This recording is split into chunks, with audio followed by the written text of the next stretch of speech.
여기는 포방도 시장 입구인데 이 앞에 개천이 없어졌네요. 원래는 여기 개천이 있었는데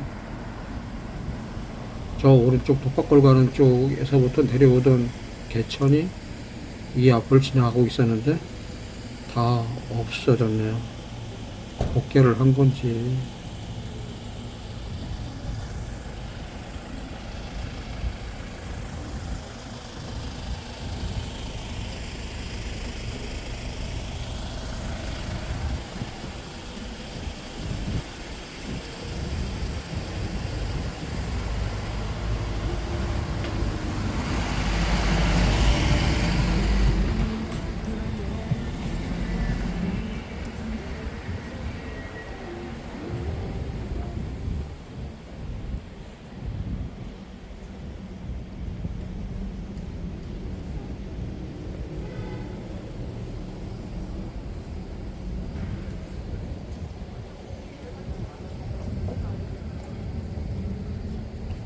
여기는 아파트가 들어서 있는데 이 자리가 돌산이 있던 자리입니다. 돌산이라기보다는 채석장이 있던 자리입니다. 커다란 채석장이 있었습니다. 우박골 들어가는 입구에 있던 커다란 채석장.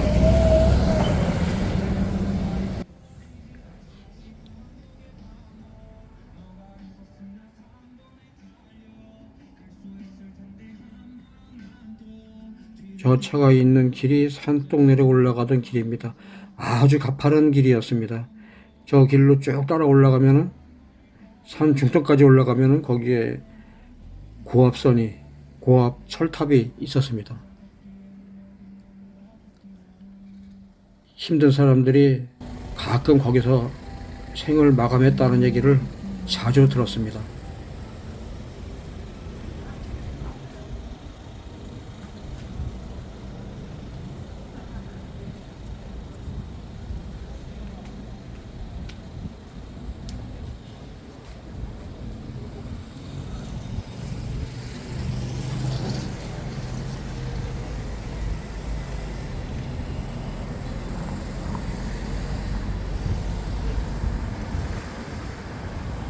여기 마트가 있고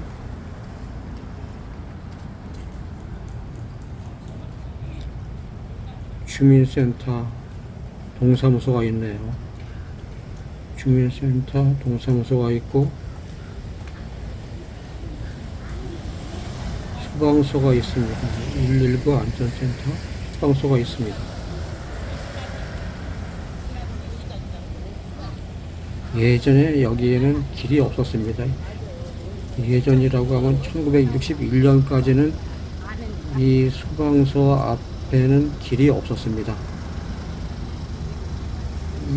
이 길이 소방서 앞에 길이 뚫린 게 1962년에 이 길이 뚫렸죠. 그 전까지는 이 길이 없었으니까 길이라고 말하기도 그런데 이 소방서 앞쪽은 커다란 바위가 있어서 그 바위를 어떻게 말하기가 참, 그 바위를 끌어안고 아주 조심스럽게 건너가야지만 그 바위를 지나갈 수 있었습니다. 우리는 이 바위가 있는 길을 바위길이라고 불렀습니다. 길은 아닌데 이 개천 쪽으로 바위가 툭 튀어나와 있어서 양손으로 그 바위를 감싸 안고 약간 점프하듯이 건너뛰어야지 그 바위를 통과할 수 있었습니다.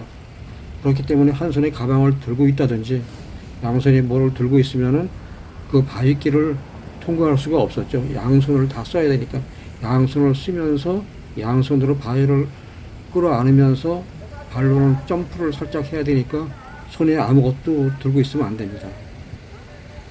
그러니까 그 당시 멋쟁이 여자들이 뾰족구두를 신고 있었는데 뾰족구두를 신은 여자들은 이 길을 지나갈 수가 없었습니다. 그 바위길을 지나가다가 점프하다가 잘못해서 실수하면은 바위길 아래로 쭉 바위를 타고 미끄러져 내려가게 됩니다.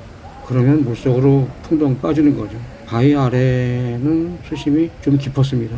이 부근 개천은 수심이랄 것도 없고 기껏해야 발목, 종아리 그 정도 깊이였는데 이 바위 아래만은 수심이 좀 깊었습니다. 어른 허리쯤 정도 되는 수심이었기 때문에 위험하진 않았습니다. 여기에 있던 바위가 없어지고 길이 생긴 게 정확하게는 제가 기억하지 못하는데 1962년인 건 확실합니다. 몇 월인지는 제가 모르겠어요. 여름인지 가을인지 모르겠는데 1962년에 그 바위길이 없어지고 길이 생겼고, 길이 생기니까 여기에 그 생긴 길에 마차들이 다니기 시작했습니다. 그 전까지는 호방터라고 하면은 이 바위가 있던 길부터를 호방터라고 얘기할 수 있는데, 여기에 길이 없고 여기에 정상적인 길이 없고 바위가 있었을 때는 호방터에 사는 사람들은 서울 시내로 들어가려면은 저 위쪽에 있는 호방교를 통해서만 서울로 들어갈 수 있었습니다. 그런데 그 당시에 호방교는 콘크리트 다리가 아니라 통나무로 만들어진 허약한 다리였기 때문에 장마가 시작되면 그 호방교는 물살에 떠내려가 버렸습니다. 호방교가 물살에 떠내려가 버리면은 호방터에 있는 사람들은 갇힌 상태가 되는 거죠. 나갈 수가 없죠. 그런데 호방교가 흐를 정도로 홍수가 지는 날에도 오후 한 서너 시만 되면은 물살은 아주 약해졌어요. 아침에 그렇게 강한 타물 물살이 다 없어져 버리고 저녁에는 종아리 정도의 깊이로 아주 맑은 물이 흐르는 그런 개천으로 변해버립니다.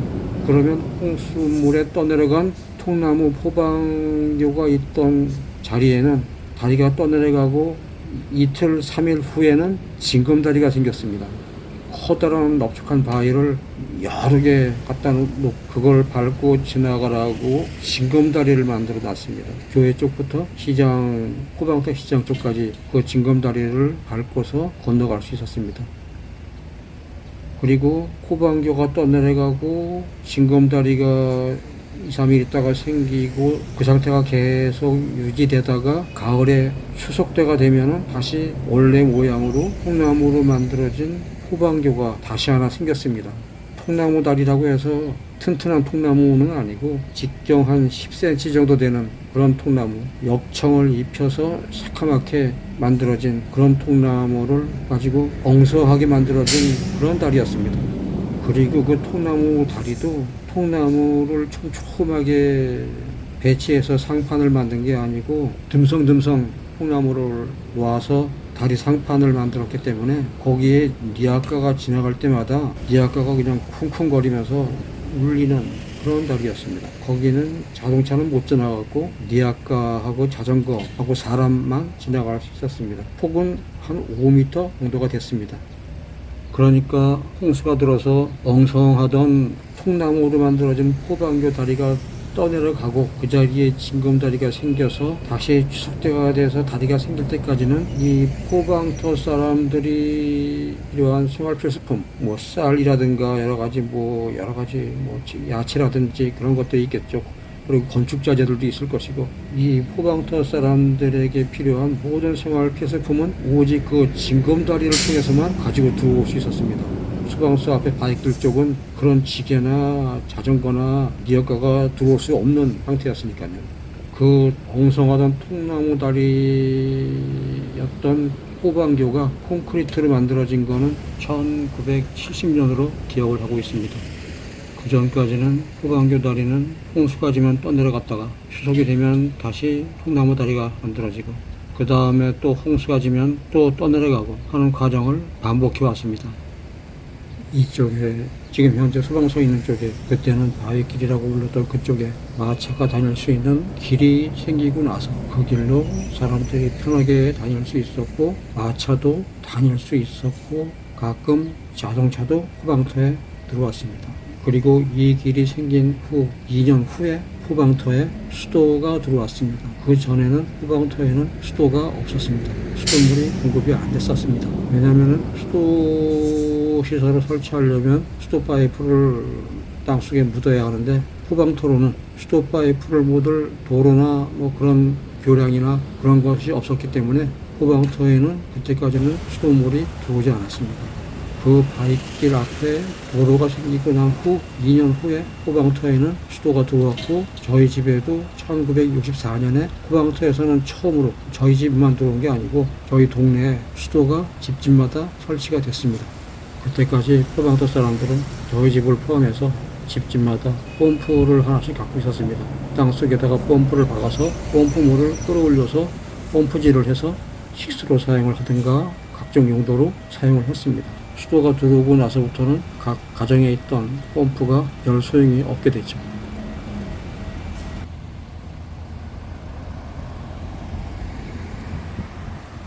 제가 이쪽 소방서 쪽, 주민센터 쪽을 카메라로 계속 비치는 이유가 이 소방서와 홍원일동 주민센터를 중심으로 양쪽 100m 정도에는 아무런 건물이 없었습니다. 여기는 돌산이었고 채석장이었습니다. 채석을 하고 있었습니다. 채석을 하면서 지금 현재 소방서 쪽에 공터가 점점 넓어졌고 그 공터에는 브로커 공장이 있었습니다. 브로커 공장이라고 뭐 특별한 건물이 있었던 것은 아니고 브로커를 찍기 위한 모래가 쌓여 있었고 그리고 브로커가 쌓여 있었습니다. 저희는 그 공터에서 아주 많은 시간을 보냈습니다. 그리고 채석장인 돌산 위에는 도마뱀이 아주 많아서 저희들은 수시로 그 돌산 위에 올라가서 도마뱀을 잡았습니다. 그 도마뱀을 잡던 돌산 위, 소방서 뒤편 돌산 위에는 지금 교회가 보입니다. 그리고 여기는 홍은소공원이라고 되어 있는데 여기는 개천 부지였습니다. 지금 개천 폭이 1960년대 그때 비해서 절반으로 줄었습니다. 지금 이 소공원 있는 이쪽도 전부 다 개천 부지였고 소방서 앞에 주민센터 앞에 차로가 지금 2개 차로 이상인데 그때는 차로가 하나 정도였기 때문에 개천 폭이 예전보다 절반으로 줄었다고 저는 생각을 하고 있습니다.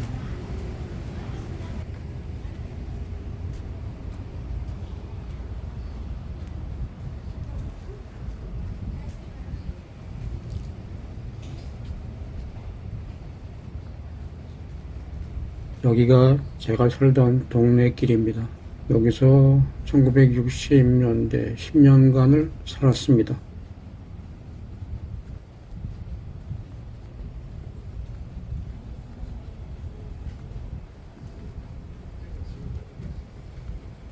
여기서 골목길로 들어가서 골목을 잠깐 내려가면 개천, 홍제천이 그때는 홍제천이라고 그러지 않았고 그냥 개천이라고 그랬죠.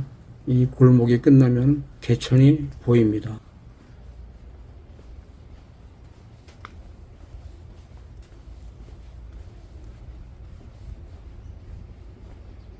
그때는 이 앞에 담장, 담벼락 이게 없었습니다. 그냥 여기 서면 그대로 개천이 보였죠. 이 개천에, 이 홍제천에 홍수가 들면 이 제가 서 있는 이 자리까지 물이 꽉 들어찼습니다. 싱그러운 흙탕물. 밤새 시끄럽게 비가 내리고 아침에 눈 뜨면 얼른 이 뚝 위로 달려왔습니다. 이 뚝 위에서 보면은 개천은 뚝까지, 이 뚝 높이까지 싱그러운 황토물이 아주 무섭게 아주 빠르게 흘러갔습니다. 그리고 그렇게 그 싱그러운 흙탕물인 개천물이 흘러갈 때 저쪽 왼쪽 포방교를 보면 그 포방교는 물살에 떠내려가서 보이지 않았습니다. 여기가 제가 1960년 초반 고기를 잡고 놀았던 우리 집 앞 개천입니다. 송사리, 피라미, 물방개, 미꾸라지 그거 말고도 잡을 게 참 많았습니다. 특히 물방개는 보통은 10원짜리보다 작은데 어떤 때는 500원짜리보다 큰 물방개를 잡을 때가 있었습니다. 그럼 그날은 아주 자세가 좋다고 동네 애들한테 다 자랑을 하고 다녔습니다. 그래서 물방개는 많았지만 500원짜리보다 큰 물방개는 제 손에, 우리 동네 아이들 손에 잘 잡히지가 않았거든요. 좀 수심이 깊은데 저 위쪽에 올라가면은 수심이 거의 뭐 70cm 이상 되는 데가 몇 군데가 있습니다. 그런 데서는 500원짜리보다 큰 그 물방개를 잡을 수가 있었고요. 보통 때는 요 집 앞 개천에서는 미꾸라지, 피라미, 송사리들이 주로 잡혔습니다. 미꾸라지를 잡을 때는 저는 개천 한가운데서 잡았습니다. 이 개천에 흐르는 개천물은 포방터 쪽 축대 아래쪽에는 물이 좀 깊었습니다. 포방터 쪽 아래는 종아리 정도 되는 물 깊이였고요. 맞은편 문화주택 쪽은 거의 물이 흐르지 않았고 모래사장이었습니다. 그래서 개천 한가운데 쪽에는 물 깊이가 제 발목 정도 되는 물 깊이였습니다. 포방토 쪽 축대 아래쪽에는 물이 깊었기 때문에 좀 큰 미꾸라지가 있었지만 물이 얕은 개천 가운데 쪽에는 작은 미꾸라지들이 있었습니다. 제가 개천 한가운데를 걸으면서 물속을 유심히 바라보면 주먹만한 돌멩이들 사이에 숨어있는 작은 미꾸라지들이 있었습니다. 제가 그 숨어있는 미꾸라지를 잡으려고 손을 내밀면 미꾸라지는 얼른 2, 3m 정도를 헤엄쳐 도망갔습니다. 그리고 2, 3m 정도 저쪽에 헤엄쳐 가서 또 그쪽에 돌멩이 아래 숨었고요. 저는 미꾸라지가 간 쪽을 따라가서 그 돌멩이를 다시 또 뒤지면 미꾸라지는 다시 또 도망을 가고 하기를 반복했습니다. 근데 미꾸라지는 2번 정도는 돌멩이 아래쪽으로 도망을 갔는데 대개 한 3번째 도망갈 때부터는 돌멩이 밑으로 도망가지 않고 개천 모래 밑으로 모래를 파고들었습니다. 그런데 개천 바닥을 파고드는 속도보다 제가 미꾸라지를 따라가는 속도가 더 빨랐기 때문에 미꾸라지는 개천 바닥 모래를 파고 들어가기 전에 제 손에 잡혔습니다. 이 개천에서 잡던 미꾸라지 색깔은 모래 바닥 색깔하고 거의 비슷한 옅은 갈색 그 정도의 색깔이었습니다.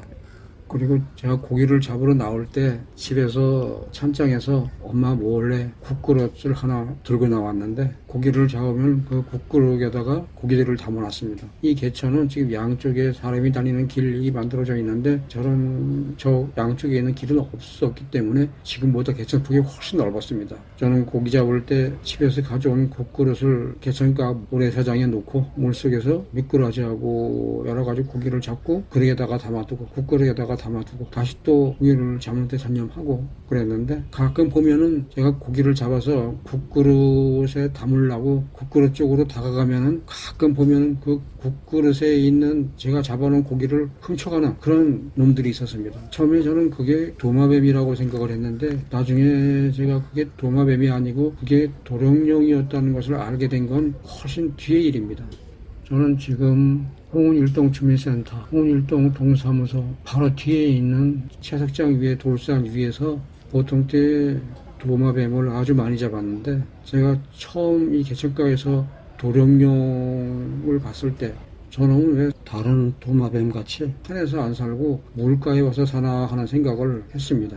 그 도룡뇽은 가끔 제가 잡아놓은 미꾸라지하고 피라미드에 들어있는 그 국그릇에 있는 고기를 훔쳐가는 건 못 봤는데 그 국그릇에다가 발을 올려놓고 그냥 뭐를 훔쳐가려고 하는 듯한 그런 폼을 잡는 거는 여러 차례 봤습니다. 그런데 저는 저만이 아니고 저희 동네 아이들은 돌산 위에 올라가서 도마뱀을 잡으려고 아주 노력을 했고 그리고 몇 마리씩 잡아가지고 동네로 내려왔습니다. 그런데 저는 물가에 있던 그 도마뱀, 도룡뇽이죠. 그거는 별로 잡고 싶은 생각이 없었습니다. 왜냐면은 돌산에 있던 도마뱀은 회색 몸통에 등에 검은 줄이 3줄 가 있는 예쁜 색이었는데 그 도룡뇽은 갈색 몸통에 물기가 잔뜩 묻어 있어서 만지고 싶은 생각이 없었습니다. 만지고 싶은 생각이 없으니까 잡을 생각도 없었죠. 저희는 포방터 골짜기를 돌아다니면서 두꺼비도 꽤 많이 잡았다기보다는 두꺼비도 꽤 많이 봤는데 두꺼비는 웬만해서는 건드리지 않았습니다. 왜냐면 두꺼비 등에는 진득진득한 액체가 묻어 있었고 거기에 무슨 뭐가 사마귀 같은 게 몇 개씩 나 있었고 좀 등이 거칠었습니다. 그래서 그렇게 두꺼비 등은 좀 거칠기도 했고 뭐가 묻어 있기도 했는데 저희들은 그 두꺼비를 만지면 눈이 먼다고 그렇게 그때 얘기를 많이 했습니다. 두꺼비를 만지면은 눈이 먼다고 했고 나비를 만져도 눈이 먼다고 했고 은행을 먹어도 눈이 먼다고 했고 그랬기 때문에 두꺼비를 봐도 두꺼비는 나막대기로 그냥 치워버리고 손으로는 건드리지 않았습니다. 그렇기 때문에 도룡뇽 몸에 묻어있는 물기도 저게 두꺼비 몸에 묻어있던 그 우리 눈을 멀게 한다는 그 액체와 같다고 생각을 했기 때문에 도룡뇽을 잡으려고 생각을 안 했습니다. 도마뱀은 아주 빨랐지만 도룡뇽은 뭐 자기 딴에는 뛰어간다고 뛰어가는데 국민학교 2, 3학년인 제가 잡아도 충분히 잡을 수 있는 그런 속도였습니다. 그런데 잡진 않았습니다. 그리고 저 멀리 보이는 저 산 위 그렇게 멀지도 않죠.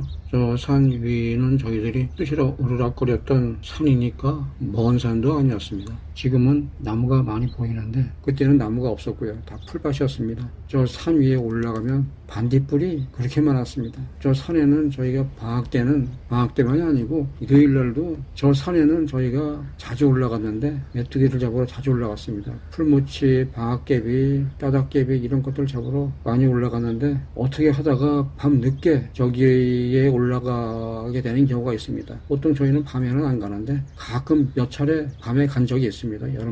여름밤에 저 산에 올라가면 반딧불이 수백 마리 수천 마리 된 것 같았습니다. 반딧불은 높이 날지 않았고 우리들 눈높이 정도에서 날았습니다. 잠자리는 하늘 높이 날아가지고 우리가 잡기 힘들었는데 반딧불은 우리 키 높이 정도에서 날았기 때문에 잡으려고 마음 먹으면 얼마든지 잡을 수 있었습니다. 정말 그때는 반딧불이 셀 수도 없이 많았습니다. 그런데 저는 반딧불을 별로 안 좋아했습니다. 반딧불이 불 켜져 있는 상태에서는 예쁜데 손으로 이렇게 잡으면은 잡기도 쉽습니다. 손으로 이렇게 양손으로 하면은 금방 잡아지는데 양손 속에 들어와 있는 반딧불은 금방 불이 꺼집니다. 그러다가 다시 놔주면 다시 또 불을 켜고 날아가고요. 그랬는데 반딧불은 불이 꺼진 상태에서 보면은 별로 이쁘지가 않았습니다. 반딧불이 녹색이면은 저희가 잡았을지 모르겠는데 반딧불은 불만 꺼지면은 색깔이 흑갈색의 송장벌레 색깔이었기 때문에 그 색깔은 별로 저희들이 안 좋아해서 저도 안 좋아하고 저희 동네 애들도 안 좋아해서 메뚜기들도 녹색인 풀무치, 녹색인 방학개비는 잡는데 송장색인 풀무치, 송장색인 방학개비들은 잡지 않았습니다. 녹색인 풀무치도 많은데 보기 싫은 갈색의 송장 색깔의 풀무치를 잡을 이유가 없죠. 반딧불은 화면에 보이는 산 저기에서부터 상명사대에 있는 쪽까지 아주 넓은 지역에 수천 마리가 날아다니고 있었습니다.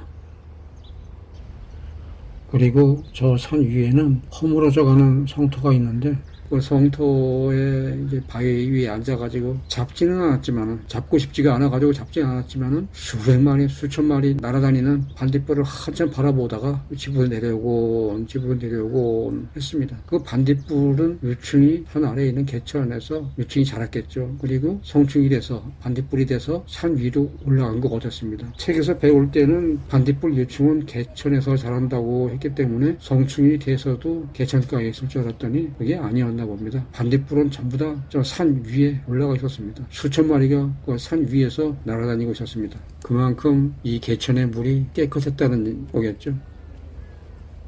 지금 이 개천에 서 있으면 약하긴 하지만 하수구 냄새가 납니다. 이렇게 냄새가 난다는 건 물이 개천이 깨끗하지 않다는 얘기죠. 이 물속에 피라미드들이 있는데 이 물속에 저는 저 피라미드를 보면은 옛날에 제가 잡던 피라미드들이 생각이 나는데 이 물속에 저 머리카락처럼 잔뜩 붙어있는 헤캄이라고 하는 것 같았는데 확실히는 모르겠습니다. 이름을 확실히 모르겠는데 헤캄으로 제가 알고 있는데 물속에 있던 저런 이끼, 헤캄 저런 것들은 60년대 제가 이 개천에서 고기 잡을 때는 볼 수도 없었고 있지도 않았습니다. 고기 잡을 때 맨발로 개천바닥을 돌아다니면은 그때는 당연한 거라고 생각을 했는데 발바닥에 밟히는 모래의 감촉은 뽀득 거린다고 할까요? 그때는 그러한 감촉이 당연한 거라고 생각을 했습니다. 물속에 있는 모래들을 밟고 돌아다니면 아무런 미끈거리는 느낌이 전혀 없었습니다. 뽀드득 거리는 그런 느낌이었죠. 지금 물속에 보이는 저런 물이끼, 헤캄 저런 상태라고 하면은 이 물 상태가 어느 정도인지 저는 짐작을 하고 있습니다. 이런 물속에서는 맨발로 절대 개천에 안 들어가겠습니다. 이 개천에서 고기도 잡았지만 고기는 낮에 잡았고요. 밤에는 이 개천에는 왕잠자리가 그렇게 많았습니다.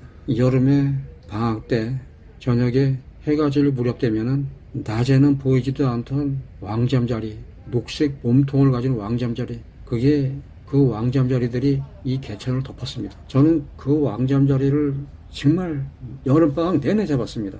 잠자리치 하나 들고 이 물속에 들어와서 맨발로 이 물속을 걸어다니면서 거의 매일 1시간 정도는 왕잠자리를 잡았습니다. 1시간 정도 왕잠자리를 잡으면은 3마리? 그 정도 잡았습니다. 왕잠자리는 속도가 굉장히 빨라서 국민학교 2학년, 3학년인 저한테는 감당이 힘들 정도, 그 정도로 빠른 잠자리였습니다. 동네 보로코 공장에 날아다니는 잠자리, 보통 된장 잠자리라고 하는 그 잠자리는 제가 잡으려면 얼마든지 잡을 수 있었는데 속도도 뭐 그리 빠르지 않았고요. 그런데 이 개천에 날아다니던 왕잠자리, 녹색 몸통의 왕잠자리는 크기도 크지만은 속도가 너무 빨라서 국민학교 2, 3학년이던 저한테는 1시간에 3마리 잡으면 많이 잡는 그런 셈이었습니다.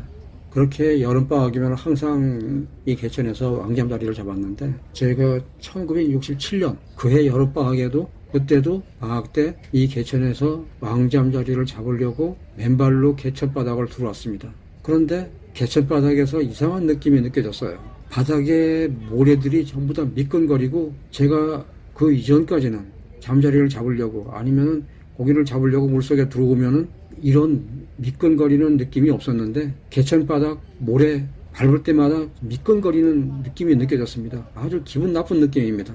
그때 제 발바닥에서 전해져 오는 그 미끈거리는 기분 나쁜 감촉, 그거는 정말 처음 제가 그전까지는 느껴보지 못하던 감촉이었는데 잠자리를 잡으려고 물속에 들어갔다가 몇 발자국 움직이는데 발바닥에서 전해오는 감촉들이 미끈거리고 너무 기분 나빠서 이상하다고 생각을 했습니다. 그래서 여기만 그런가 해가지고 물속으로 걸어서 저 포방교 쪽까지 계속 걸어갔는데 마찬가지였습니다. 우리 집 앞 개천에서부터 포방교까지 물속을 맨발로 걸어가는 내내 발에는 예전에는 느끼지 못했던 그런 미끈거리는 감촉들이 전해져 왔습니다.